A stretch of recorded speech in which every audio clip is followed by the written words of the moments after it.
बिस्मिल्लाहिर्रहमानिर्रहीम। आज हमारा जो ग्रुप का नेक्स्ट टॉपिक है वो है सब ग्रुप। सब ग्रुप की डेफिनेशन से पहले मैं आप लोगों को सबसेट के बारे में बताना चाहूँगी कि जो एक सेट जी अगर आप लें तो उसका सबसेट का क्या मतलब होता है। देखिए, अगर मेरे पास एक मैंने सेट लिया है जी, उसमें एलिमेंट्स हैं 1 2 3 4 5 6, ठीक है। और मैं एक सेट ले रही हूँ, उसी में से मैंने 1 2 और 3 तीन एलिमेंट्स का एक सेट लिया उसमें से। तो ये जो मैंने सेट लिया है उसको अगर मैं एज का नाम दे दूँ तो ये एज जी का क्या होगा, सबसेट होगा। अब जो सब ग्रुप की डेफिनेशन है उसमें उसने क्या कहा है कि if a subset H of a group G is itself a group under the operation of G. कि जो एज आपने सबसे पहले तो सब ग्रुप की डेफिनेशन से पहले आपको एक सबसेट लेना है। वो सबसेट जी का, किसी भी सेट जी का वो सबसेट सब ग्रुप कब बनेगा, अगर वो जो ऑपरेशन जी पर लगा था उसी ऑपरेशन के तहत वो खुद भी ग्रुप बने, ठीक है। तो फिर हम एज को क्या बोलते हैं कि एज सब ग्रुप है जी का। उसके लिए हम ये नोटेशन यूज़ करते हैं, H the subgroup of G, और उसको हम क्या बोलते हैं कि एज जी का सब ग्रुप है। अब आगे आ जाता है कि मैं इसकी कुछ एग्जांपल्स हैं, ये मैंने कुछ एग्जांपल्स लिखी हैं, वो नेक्स्ट पेज पे हैं, मैं आपको वहीं से कराती हूँ। यहाँ पर लिखा हुआ है, इसकी जो एग्जांपल नंबर 15 है, ये लिखा हुआ है जी अंडर एडिशन। आपको पता है कि जो जी अंडर एडिशन है वो भी एक ग्रुप है, ठीक है। और क्यू अंडर एडिशन, क्यू मतलब रैशनल नंबर का एक सेट अंडर एडिशन भी एक ग्रुप बनाता है, ठीक है। तो ये जो जी अंडर एडिशन है ये क्यू अंडर एडिशन का, क्यू अंडर एडिशन जो ग्रुप बनता है उसका सब ग्रुप है। क्योंकि अब देखें ये जी वाला खुद भी एक ग्रुप है, ये भी एक ग्रुप है।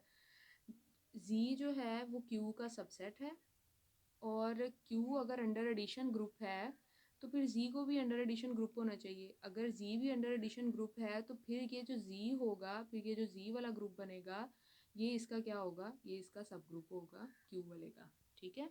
क्यू अंडर एडिशन वाले सब ग्रुप का ये सब ग्रुप होगा। इसी तरह ये जो क्यू वाला है, अब क्यू खुद किसका सबसेट है, क्यू खुद आर का सबसेट है।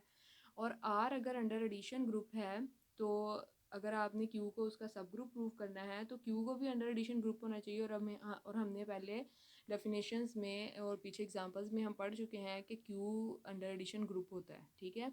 तो ये भी फिर ग्रुप की प्रॉपर्टीज़ को सेटिस्फाई कर रहा है, ये भी ग्रुप की प्रॉपर्टीज़ को सेटिस्फाई कर रहा है, ये इसका सबसेट है तो इसका मतलब है कि ये इसका सब ग्रुप भी है, ठीक है।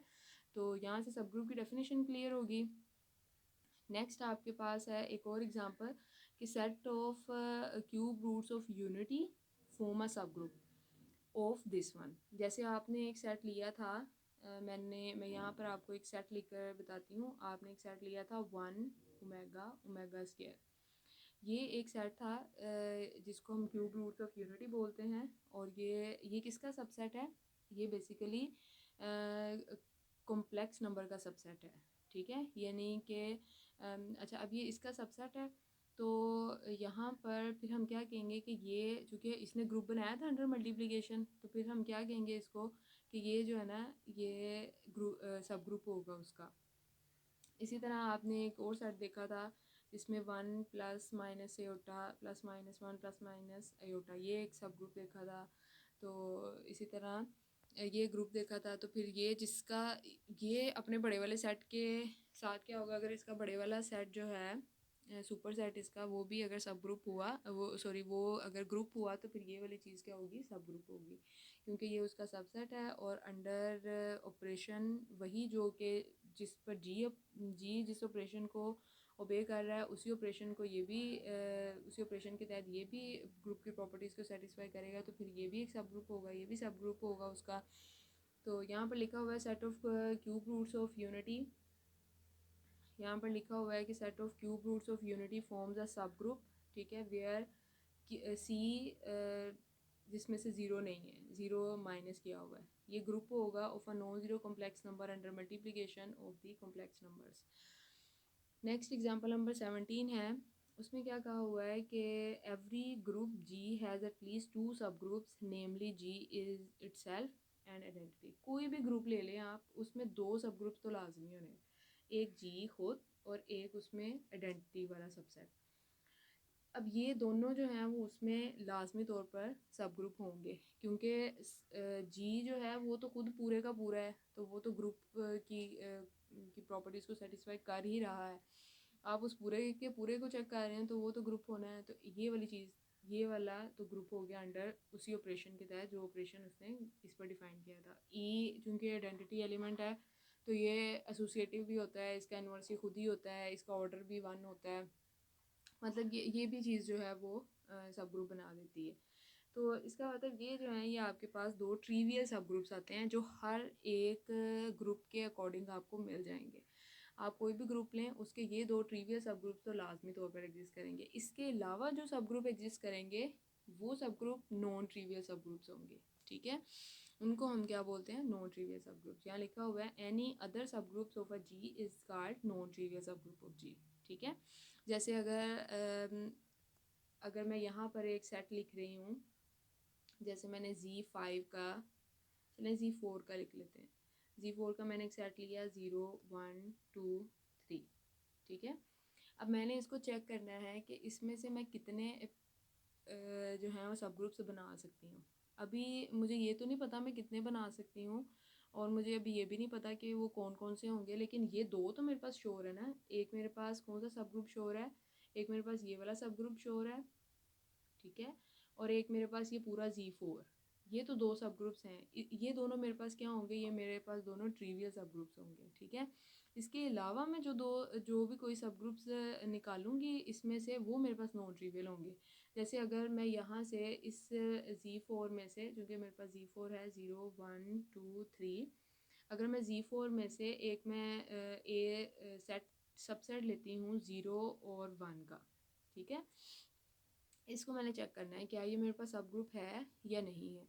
तो मैंने क्या करना है, अगर तो ये वाला पूरा सेट, ठीक है, ये वाला पूरा सेट कह लें, इसको सबसेट कह लें इसका, ये अगर पूरा सबसेट अंडर एडिशन सारी कंडीशंस को सेटिस्फाई करता है ग्रुप की, तो फिर ये जो ए सेट होगा आपका, ए सबसेट होगा, ये आपका सब ग्रुप होगा Z4 का। लेकिन यहाँ पर अगर आप देखें तो ये क्लोजनेस नहीं है, क्योंकि 1 को 1 में ऐड करें तो 2 आता है, और 2 जो है वो तो इस सेट में है ही नहीं। इसका मतलब है कि ये पूरा आपका क्या होगा? सबसेट, सब ग्रुप नहीं होगा। सबसेट तो है लेकिन ये सब ग्रुप नहीं होगा, क्योंकि एक कंडीशन वो सेटिस्फाई नहीं किया। इसी तरह आप चेक कर लें 0 और 2 को चेक कर लें लेकर, 0 और 3 को चेक कर लें लेकर। ठीक है, हाँ एक बात याद रखनी है कि जब भी आपने इनको सब ग्रुप चेक करना है तो फिर आपने आइडेंटिटी एलिमेंट को लाजमी शामिल करना है। बाकी जितने भी ये जो 3 एलिमेंट्स हैं, इनमें कभी 2 एक दफ़ा ले लें, कभी तीनों ही एक दफ़ा ले लें। तीनों एक दफ़ा ले लेंगे तो आपके पास वो Z4 ही बन जाएगा। आइडेंटिटी एलिमेंट आपने लाजमी रखना है। बाकी ये जो 3 एलिमेंट है इनमें रोटेशन करके कभी एक एक रख लिया। मैं 0 ऐसे रख सकती हूँ, 0 1 0 2 0 3, 0 2 3 0 1 3 0 1 2, ये इस तरह रख सकते हैं। आप इनको बारी बारी चेक कर लें वो टेबल बनाकर। अगर वो सारी कंडीशंस को सेटिस्फाई करता है ग्रुप की, इसका मतलब वो सबसेट ग्रुप होगा। अब आपने ये काम करना है कि आपने मुझे Z4 के, ठीक है, Z5 के, Z6 के और Z8 के, इनके आपने मुझे सब ग्रुप्स बना के दिखाने हैं कि इनके नॉन ट्रिवियल सब ग्रुप्स कौन कौन से आते हैं। ठीक है, आप मुझे इनके नॉन ट्रिवियल सब ग्रुप्स जो हैं वो बना के, तो ये इसकी मुझे PDF सेंड करेंगे। मुझे इस जो मैं आज लेक्चर दे रही हूँ इसकी चाहे आप PDF ना मुझे सेंड करें, लेकिन मुझे ये आपका होमवर्क है कि आपने मुझे इनके सब ग्रुप्स जो हैं वो सेंड करने हैं। ठीक है, ओके। नेक्स्ट हमारा जो है, लेट जी हमारे पास एक ग्रुप है।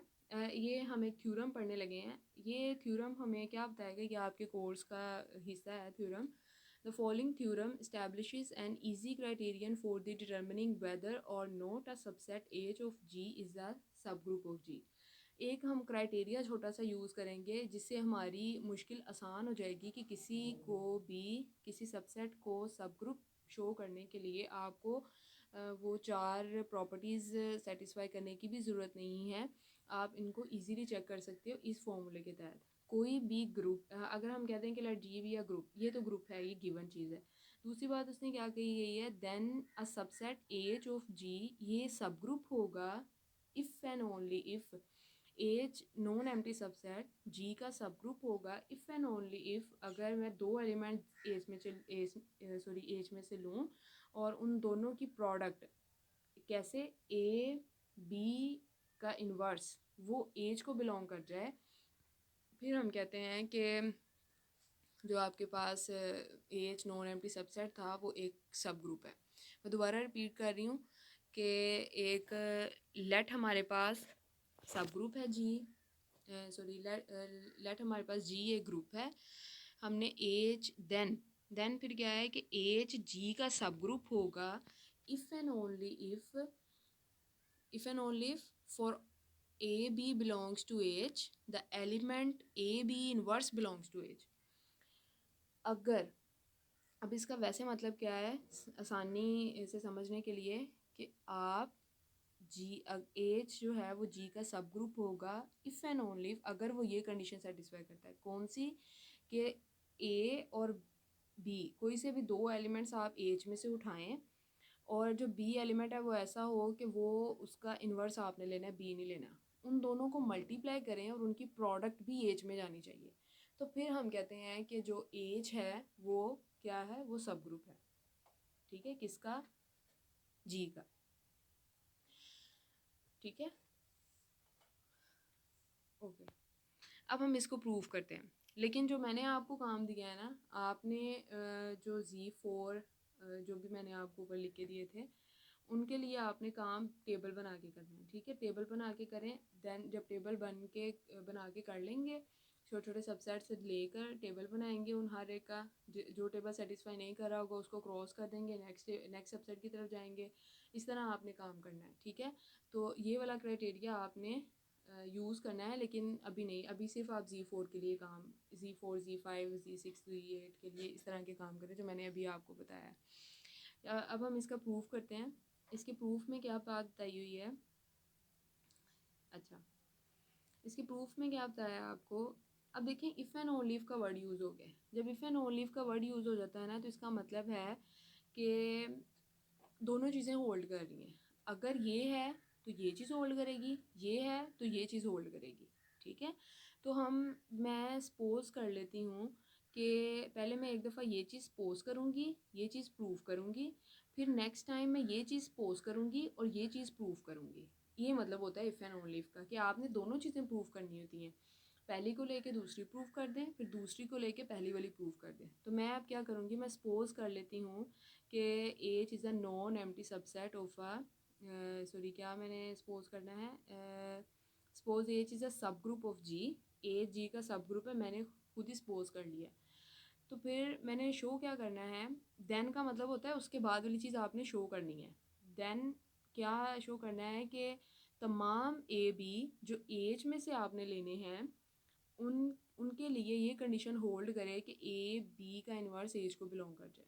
ठीक है, अब देखें एज क्या है, जी का सब ग्रुप है। ठीक है, अगर एज जी का सब ग्रुप है तो एज सारी कंडीशंस को सेटिस्फाई कर रहा है ग्रुप की, यानी कि वो क्लोज्ड भी है, वो एसोसिएटिव भी है, वो आइडेंटिटी भी उसमें होल्ड कर रही है, इन्वर्स भी उसमें होल्ड कर रहा है, ये कंडीशंस तो उसमें होल्ड कर रही है ना। तो हम क्या करते हैं, मैंने दो एलिमेंट्स जो हैं वो एज में से ले लिए। चूँकि एज जो है वो सब ग्रुप है, ग्रुप की डेफिनेशन को सेटिस्फाई करता है, तो इसमें ए का इन्वर्स भी मौजूद होना है, इसमें बी का इन्वर्स भी मौजूद होना है, लेकिन मुझे ज़रूरत है सिर्फ बी इन्वर्स की। तो मैं ये कह देती हूँ कि अगर ए और बी एज को बिलोंग करते हैं तो फिर ये भी दोनों चीज़ें तो एज में होनी है ना, ए और बी का इन्वर्स भी एज में होना है। तो मैंने ये दोनों चीज़ें ले ली, एज में मौजूद हैं। तो फिर मैंने बाय क्लोजर ला, अगर ये दोनों चीज़ें एज में मौजूद हैं तो एज चूँकि सब ग्रुप है, तो फिर मैं ये कह सकती हूँ कि इन दोनों में क्लोजर ला इसमें होल्ड करता है। अगर इसमें क्लोजर ला होल्ड करता है तो ये जो दो एलिमेंट मैंने एज में से उठाए हैं इनकी प्रोडक्ट भी तो एज में जानी चाहिए, और वो जाएगी। क्यों? क्योंकि एज सब ग्रुप है, आपने सपोज किया हुआ है। तो बाय आवर सपोजिशन जो ए बी इनवर्स है वो एज को बिलोंग करेगा, क्योंकि हमारे ये क्लोजर ला की प्रॉपर्टी है, क्लोजर ला है ये हमारा, और हमारे सब ग्रुप की ये प्रॉपर्टी थी कि जब हम दो एलिमेंट्स उठाते हैं एज में से, अगर उनकी प्रोडक्ट भी एज में चली जाती है तो वो क्लोजनेस को होल्ड करता है। तो हमने तो यही शो करना था कि अगर हम एज को सब ग्रुप लेते हैं तो ये चीज़ ए बी का इन्वर्स इसकी प्रोडक्ट एज में चली जाती है। अब हम क्या करते हैं, अब हम सपोज कर लेते हैं नेक्स्ट जो हमारा काम है वो, अब हमने क्या करना है, अब हमने सपोज कर लेना है कि एज जो है ना, अब हमने क्या चीज़ सपोज करनी है, अब हमने ये सपोज करना है कि जो A B belongs to H, for all A B belongs to H, A B का इन्वर्स भी एज को बिलोंग करता है, ये चीज़ हमने सपोज कर लेनी है। Then we have to show that, then हमने क्या प्रूव करना है, एज इज़ आ सब ग्रुप ऑफ जी, ये चीज़ हमने शो करनी है, एज को सब ग्रुप शो करना है किसका, जी का, सब ग्रुप ऑफ जी। तो इसके लिए हमने क्या काम करना है, हम इसके लिए ये काम करते हैं कि चूँकि हमने ना ये वाली चीज़ यूज़ करनी है, ये वाली कौन सी वाली, ये चीज़ A B inverse belongs to H, ये चीज़ हमने यूज़ करनी है। ये क्योंकि हमें गिवन है, जो चीज़ गिवन होती है हम यूज़ करते हैं ना, तो मैं ये यूज़ करूँगी। कैसे करूँगी, सबसे पहले तो क्योंकि हमने एज को सब ग्रुप शो करना है, तो सब ग्रुप शो करने के लिए करने का मतलब है कि वो जो आपने सबसेट लिया है एज, वो ग्रुप की सारी कंडीशंस को सेटिस्फाई करता हो। तो हम जो है यहाँ पर ये चीज़ देखते हैं कि एज गिवन था हमारे पास, कि एज क्या है हमारे पास, नॉन एम्प्टी है। अगर आप देखें तो ये स्टेटमेंट में ही है कि ये नॉन एम्प्टी है, ठीक है। अगर ये नॉन एम्प्टी है तो फिर इसका ये मतलब है कि एज में एक एलिमेंट तो लाजमी होगा, ठीक है, एज में एक एलिमेंट लाजमी होगा। तो मैं कह देती हूँ since H is non empty we may pick some X belongs to H, तो फिर मैं एक एलिमेंट उसमें से उठा सकती हूँ। तो अगर मैंने एक एलिमेंट उठाया तो मैंने उस एक एलिमेंट को कह दिया कि वो ए बराबर है एक्स के, बी बराबर है एक्स के, मैं और भी कह देती हूँ सी बराबर है एक्स के, मैं डी कह सकती हूँ डी बराबर है एक्स के।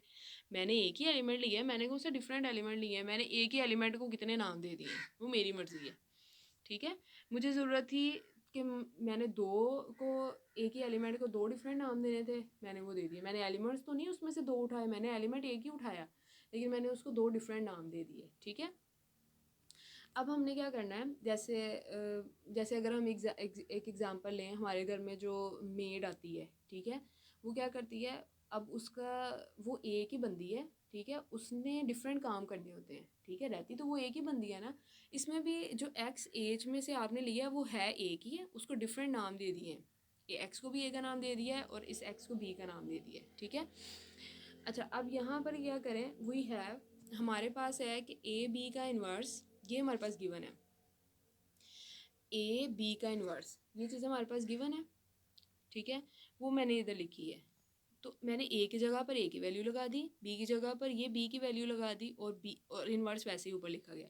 जब आप इस पूरे को सॉल्व करोगे अंडर मल्टीप्लिकेशन, क्योंकि ये भी ऑपरेशन गिवन है आपको, ठीक है, जब ये चीज़ आपको गिवन आ गई कि ए बी का इन्वर्स बिलोंग्स टू एज है, तो ये चूँकि इनमें ऑपरेशन मल्टीप्लिकेशन का ही लगा है, तो ये एज में ऑपरेशन जो है वो मल्टीप्लिकेशन का ही है, ये चीज़ क्लियर है हमें, ठीक है, according to our given data. तो अब अगर ये दोनों चीज़ें एक्स एक्स इनवर्स जो है इसको हम ऑपरेट करेंगे तो ये आइडेंटिटी के बराबर आ जाएगा। यहाँ से क्या शो हो गया कि आइडेंटिटी एज में चलेगी, ठीक हो गया। एज में इन्वर्स भी ऑलरेडी मौजूद है, क्यों, क्योंकि ये वाली चीज़ के थ्रू गिवन है कि अगर A B belongs to H है तो फिर ए बी का इन्वर्स भी एज को बिलोंग करता है। तो जब इसकी डेफिनेशन में भी इन्वर्स लिखा गया है तो ऑफ कोर्स वो एज में होना है, ठीक है। अब हमारे पास जो हमने आखिरी चीज़ प्रूव करनी थी, हमने क्या चीज़ प्रूव कर ली है, हमने आइडेंटिटी भी प्रूव कर ली है, एसोसिएटिव भी इसमें होल्ड करता है। क्यों, क्योंकि यहाँ पर ना जो ऑपरेशन ये ऊपर लिखा हुआ है कि जो ऑपरेशन जी में है वही ऑपरेशन एच में होगा। जी में ऑपरेशन था ये वाला अंडर मल्टीप्लिकेशन, अगर मैं आपको दिखाऊं पीछे से जाके तो ये देखें कि जो जी पर ऑपरेशन है वो ये वाला लगा हुआ है, ठीक है, और एज के साथ जो चीज़ मल्टीप्लाई हो रही है वो भी मल्टीप्लिकेशन की फॉर्म में है। तो यहाँ और यहाँ दोनों ऑपरेशंस क्या हैं, सेम है। इसका मतलब अगर कोई सबसेट भी होता है, अभी तक वो सब ग्रुप नहीं हुआ, अगर वो सबसेट भी है तो उस ऑपरेशन के तहत वो एसोसिएटिविटी होल्ड करते हैं, क्योंकि एसोसिएटिविटी की जो प्रॉपर्टी होती है वो इनहेरिटेड प्रॉपर्टी होती है, वो किसी सबसेट के लिए और सेट के लिए भी होल्ड करती है, ज़रूरी नहीं कि ये सब ग्रुप के लिए ही है बस, ठीक है। तो यहाँ से एसोसिएटिविटी वाली प्रॉपर्टी तो होल्ड कर गई है, और आइडेंटिटी भी होल्ड कर गई है। इन्वर्स तो ऑलरेडी बाय डेफिनेशन, क्योंकि by our sorry given data उसकी वजह से भी वो उसमें मौजूद है। तो अब क्या चीज़ रहेगी, अब सिर्फ इसकी क्लोजनेस रहेगी। अगर क्लोजनेस भी होल्ड कर जाती है तो फिर ये जो सब सेट आपने उठाया था एज, वो ग्रुप की सारी कंडीशंस को सेटिस्फाई कर रहा है। तो अगर कि ग्रुप की सारी कंडीशंस को सेटिस्फाई कर रहा है तो इसका मतलब है कि ये जो सबसेट एज है ये सब ग्रुप हो जाएगा। Now lastly we prove that H is closed. That is क्या शो करना है हमने, हम ये शो करेंगे कि हमने दो एलिमेंट एक्स में से उठाने हैं और उन दोनों की प्रोडक्ट भी किस में जानी चाहिए, दो एलिमेंट हमने एज में से उठाने हैं और इनकी जो प्रोडक्ट है वो भी किस में जानी चाहिए, एज में जानी चाहिए। तो मैंने वो जो, क्योंकि अब हम दो एलिमेंट्स उठा सकते हैं, एक तो इस वजह से उठा सकते थे पहले कि वो नॉन एम्प्टी था, अब चूँकि आइडेंटिटी भी उसमें शामिल हो गई है ना, अब तो दो एलिमेंट, एटलीस्ट दो एलिमेंट तो हो गए ना उसके अंदर, तो अब मैं दो एलिमेंट इसका मतलब पिक कर सकती हूँ। इसीलिए मैंने जो है ये स्टेप बाय स्टेप किया ताकि आप लोगों को कन्फ्यूजन ना हो कि हमने पहले ये क्यों कहा था कि इसमें सिर्फ एक ही एलिमेंट है। ठीक है, तो चूँकि वो नॉन एम्प्टी था तो एटलीस्ट एक एलिमेंट होगा, वो हमने उठाया और वहाँ से हमने आइडेंटिटी शो कर दी। अब उसमें कम से कम दो एलिमेंट तो हैं, तो इसलिए मैं आप दो एलिमेंट उठा सकती हूँ। तो दो एलिमेंट जब मैंने पिक किए तो मैंने कहा कि एक्स को मैंने ए का नाम दे दिया और जो वाई है वो मैंने वाई को बी का नाम नहीं दिया, मैंने वाई इन्वर्स को बी का नाम दिया, क्योंकि अगर वाई एज में पड़ा हुआ है तो एज में तो हर एलिमेंट का इन्वर्स भी पड़ा हुआ है, तो फिर वाई इन्वर्स बी एज में होगा और उसको मैंने बी का नाम दे दिया। ठीक है, अब अब आप अपनी जो गिवन कंडीशन थी उसको यूज़ करें। वो क्या थी कि ए बी इन्वर्स किसके बराबर है, वो ए की जगह मैं ए की वैल्यू लगाऊंगी जो कि एक्स है, और बी की जगह पर मैं बी की वैल्यू लगाऊंगी जो कि है बी वाई इन्वर्स, और ये वाला जो इन्वर्स है ये उसके ऊपर है। कैसे है, ये ऐसे है, ए बी का ये ऐसे है बेसिकली ना। तो आपने क्या करना है, ए की जगह मैंने एक्स लगा दिया, बी की जगह पर मैंने क्या लगाया, बी की जगह मैंने लगाया वाई इन्वर्स, और ये इन्वर्स इसकी डेफिनेशन वाला है, इसकी गिवन डाटा वाला है। ठीक है, तो यहाँ जब इन्वर्स का इन्वर्स सॉल्व करेंगे तो आंसर क्या आएगा, सिर्फ वाई। तो ये चीज़ क्या शो होगी मेरे पास, कि मेरे पास क्या जवाब आ गया कि जो ए बी का इन्वर्स है वो एक्स वाई के बराबर आया, और ये दोनों चीज़ें बराबर हैं। तो फिर अगर ये चीज़ एज को बिलोंग कर रही है, जब दो चीज़ें बराबर होती हैं, तो अगर ये चीज़ एज को बिलोंग कर रही है तो फिर एक्स वाई भी तो एज को बिलोंग करेगा। तो हमने क्या किया, मैंने दो एलिमेंट्स उठाए थे एक्स और वाई, और उनकी प्रोडक्ट भी किस में चलेगी, एज में चलेगी। इसका क्या मतलब हुआ कि एज जो है वो क्लोज्ड भी हो गया। ठीक है, एज क्या हो गया, क्लोज्ड भी हो गया। ओके, अब हम इसकी कुछ एग्जांपल्स हैं वो अब हम अपने नेक्स्ट लेक्चर में ट्राई करेंगे। ठीक है, तो अभी तक के लिए इतना ही।